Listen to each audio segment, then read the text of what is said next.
the Kentucky Horse Racing Commission drafts rules for sports betting, some critics question whether it can actually even enforce them. And that's because Kentucky's enforcement staff is much smaller than regulators in, say, Ohio and Indiana. WCPO 9 News I-Team reporter Dan Monk looks into those concerns.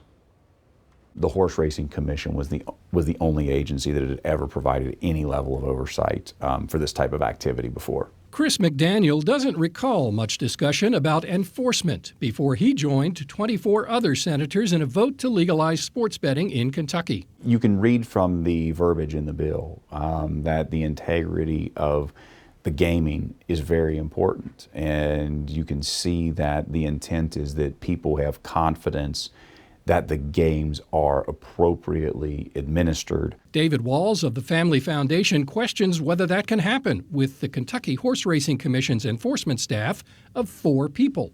These are important questions to think through, and I'm not really sure they were given adequate thought and planning when there was essentially a mad scramble at the very last day of the session to push and get this bill passed. Indiana and Ohio have dozens more enforcement staff than Kentucky based on the I-Team's review of annual reports by gaming regulators in all 3 states.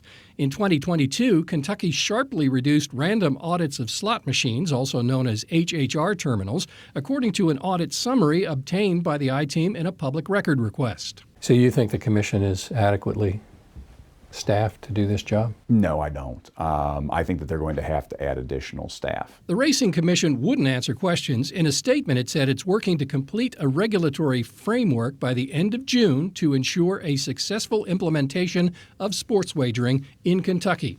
One of the Commission's biggest critics claims it is too heavily influenced by the racetracks it regulates. That's the story of Kentucky. They have a lot of power in Frankfort, and they push and are successful in getting a very lax regulatory structure. Michael Barley is Chief Public Affairs Officer for Pace-O-Matic.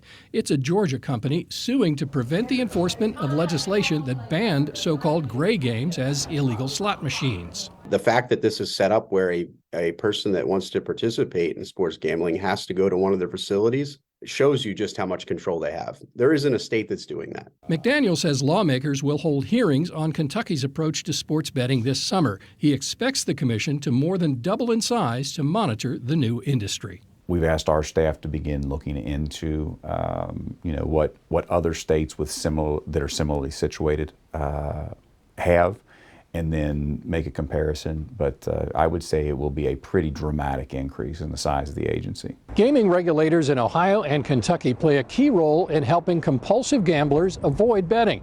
Tomorrow, I'll explore why Kentucky has yet to do that. In Newport, Dan Monk, WCPO 9 I-Team.